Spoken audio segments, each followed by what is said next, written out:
Mais au moment opportun, je ferai le choix de celui que je vais soutenir, celui pour qui je vais voter, en regardant l'intérêt de mon pays, mon intérêt en tant que citoyen. Je dis une chose, notez-le bien, moi j'ai besoin que personne assume mes arrières. Personne.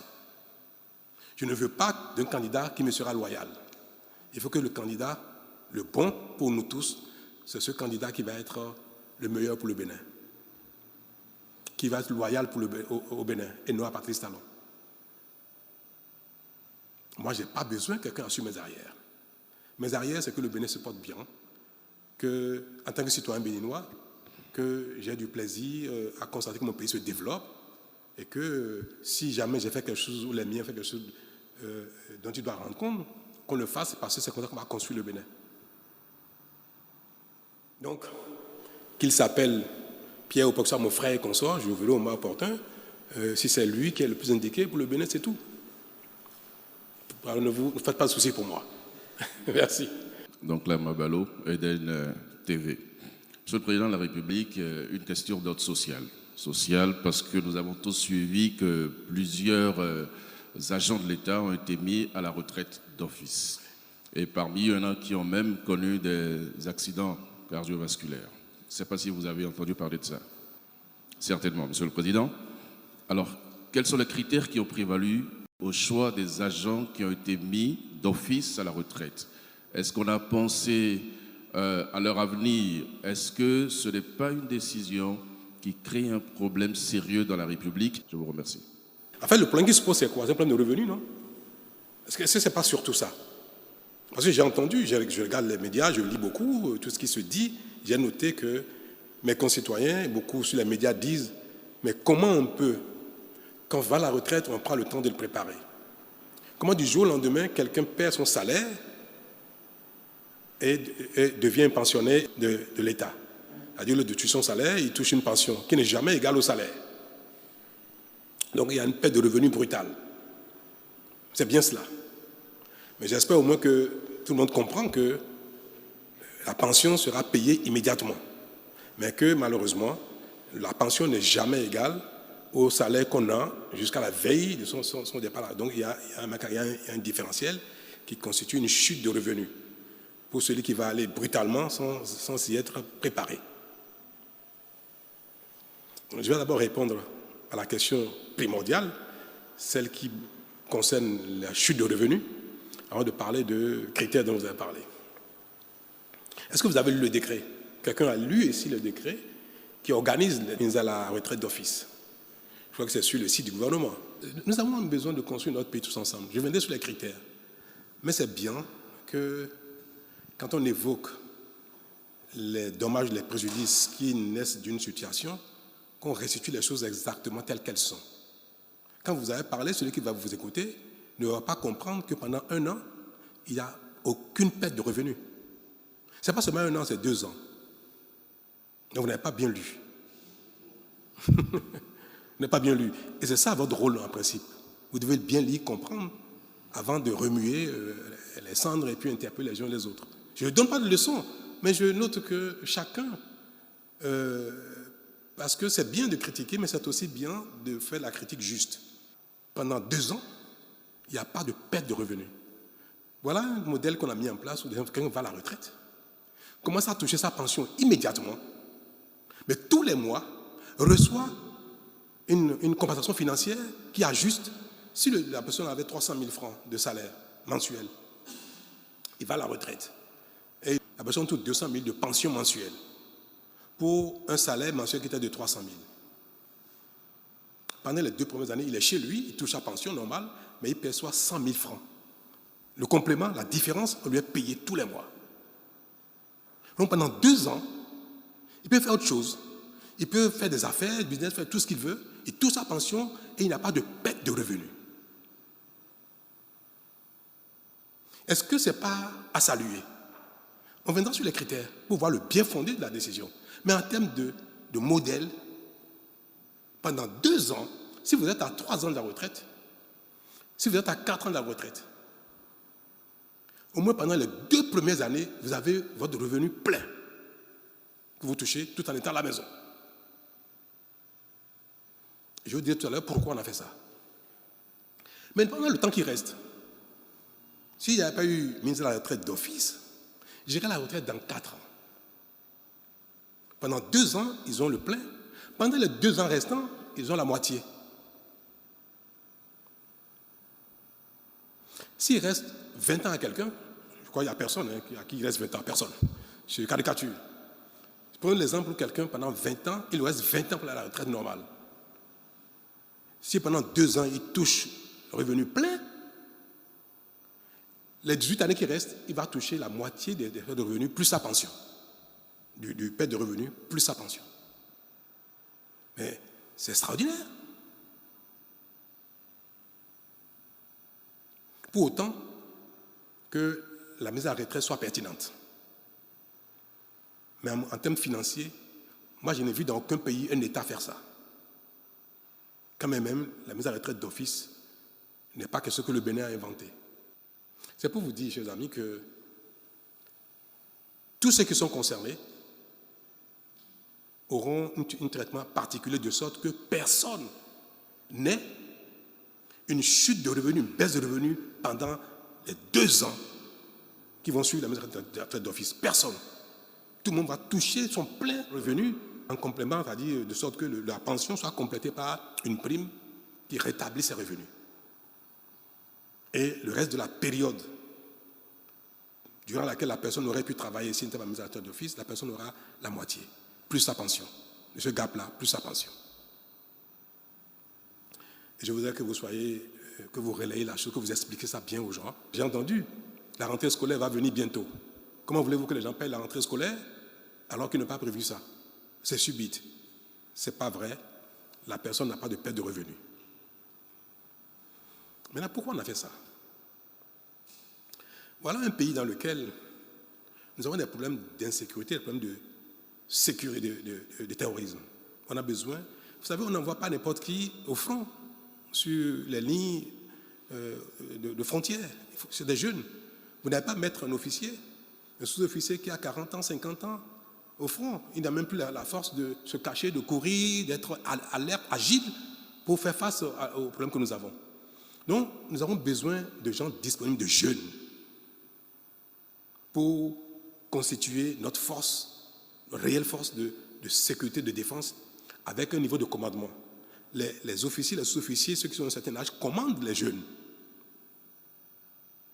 Donc, il y a ce qu'on appelle la pyramide des forces de sécurité et de défense. Le plus grand nombre, ce sont les jeunes, qui sont forts, vaillants, agiles, qui sont encore la force de l'âge pour être dans les quartiers, pour rester au soleil. Vous ne mettez pas quelqu'un de 50 ou 60 ans au soleil pour réguler la circulation, pour poursuivre un voyou. Le plus grand nombre, ce sont les jeunes. Et en fonction de ce nombre-là, on détermine il faut combien pour le commandement. Donc le nombre du personnel de commandement est fonction du nombre de personnes à commander.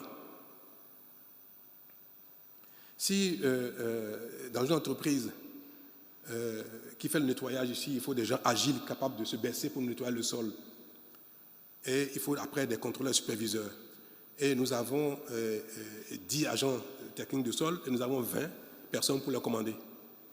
Est-ce que ça a du sens? Le travail, c'est celui qui est destiné aux jeunes, à ceux qui sont dans la force de l'âge. Au Bénin, nous avons une pyramide qu'on appelle pyramide inversée, où il y a plus de commandants, il y a plus de gens au commandement que de personnes à commander. Et nous avons dit qu'il faut inverser la pyramide. Il faut recruter du monde, les former. C'est qui est en cours, vous le savez très bien, que nous sommes en train de recruter beaucoup de jeunes. Il faut les recruter, il faut les former. Et il faut maintenant que le nombre de personnes à commander soit conforme au ratio qu'on applique dans ces cas-là. Je vais donner un exemple terre à terre. Un commissariat ne peut être commandé que par un commissaire de police. C'est vrai qu'on ne peut pas mettre 2 commissaires dans un même commissariat. Si nous avons 300 commissariats au Bénin, il faut combien de commissaires? 300 commissaires. Si on en a 350, Les autres seront dans l'administration centrale, dans la direction départementale de la police, dans la direction générale de la police. Donc on va les répartir pour qu'ils concourent à la gouvernance globale. Mais supposons que nous ayons 500 commissaires pour 300 commissariats. On a placé les 300, il y a 200 autres. Dans la direction départementale et centrale, on n'a besoin que d'une cinquantaine. Ça fait 350. Il reste 150 qui n'ont rien à faire. Et beaucoup, cette fois, sont à la maison. Ils ne font rien. Et la gouvernance d'un pays requiert que chaque corps ait le nombre nécessaire correspondant au ratio prescrit pour une bonne gouvernance. Alors, si les gens sont à la maison, ne servent à rien, est-ce que notre rôle, ce n'est pas de structurer de sorte à ce que le corps soit conforme aux prescriptions, aux règles, aux ratios, et que ceux-là qui ne servent, qu'on a malheureusement dans notre histoire, on a amené contrairement aux règles, aux ratios, qu'on ait le courage de dire, bon, il faut restructurer, il faut ramener le corps de la police, de l'armée, aux ratios qui sont conformes au bon fonctionnement de la police et de la gendarmerie. C'est mauvais d'avoir aussi des gens qui sont dans les corps et au commandement, qui ne font rien mais qui sont frustrés, ou bien alors qu'on double sur les postes. On les double, on les triple. Là, on a besoin d'une personne, on met 3-4 personnes. Ça porte préjudice au bon fonctionnement. Donc, on sort certains. Mais nous disons, bien que nous soyons en train de faire des réformes pour que le bénéfice fonctionne mieux, pour que les corps fonctionnent mieux, il ne faut pas que ça cause trop de préjudice. Et c'est pour ça que nous avons dit, certains, ce n'est pas leur faute. C'est le pays qui a fonctionné comme ça pendant 30, 40, 50 ans. Jusqu'à récemment encore. On recrute qui on veut, même si le besoin n'existe pas. Ce n'est pas leur faute. On dit, bon, on va dégraisser pour avoir quelque chose de plus efficace. Mais au même moment, on va donner les moyens aux associés pour qu'ils ne payent pas seuls le prix. C'est pour ça qu'on a mis en place ces mesures d'accompagnement financières pour qu'ils ne subissent pas de manière trop grave les préjudices de notre faute commune. Ils ont tous fauté, mais forcément, pour réparer, il y en a qui vont payer. Mais ceux-là nous accompagnent financièrement. Mais ce qui nous permet d'avoir une pyramide normale, d'avoir un commandement normal, fonctionnel, efficace. Pour que notre armée, moi j'ai l'ambition que partout dans nos villes, les gens puissent sortir à minuit, 1h du matin, 5h du matin, être tranquilles. Que les gens puissent circuler librement. Que bientôt, que plus personne ne dépasse pas la droite sur nos voies. Que personne ne brûle les feux. Et pour ça, il faut du monde. Il faut des jeunes. Il y a encore beaucoup de besoins à satisfaire. Et nous sommes en train de recruter pour satisfaire ces besoins-là. Mais il faudrait que ce soit dans un corps sain. Le corps de la police et de l'armée doit être sain. Donc, avec une pyramide normale, les ratios normaux et un commandement efficace. C'est pour ça que nous avons fait les calculs et nous avons sorti les ratios. Et tout le monde sait que pour 1000 militaires, il faut combien de sous-officiers, combien de sous-officiers, combien de sous-officiers supérieurs. Tout ça est connu. Donc, c'est en appliquant la pyramide et les ratios recommandés qu'il faut sortir des gens.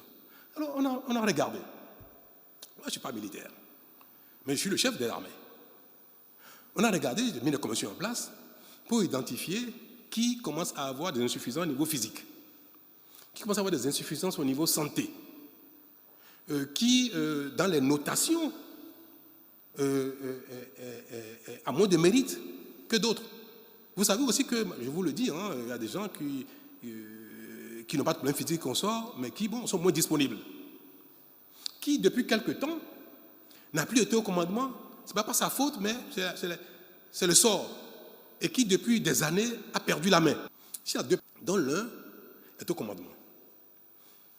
Il a la chance d'être au commandement, nommé au commandement, et il joue dans son rôle. Il y a un autre, pareil que lui, même grade et consort, mais lui, depuis 3 ans, il est à la maison. Malheureusement. Je ne sais pas pour quelle raison. S'il ne doit partir entre les deux, c'est qui? Il y a des choix difficiles, il faut faire ces choix-là.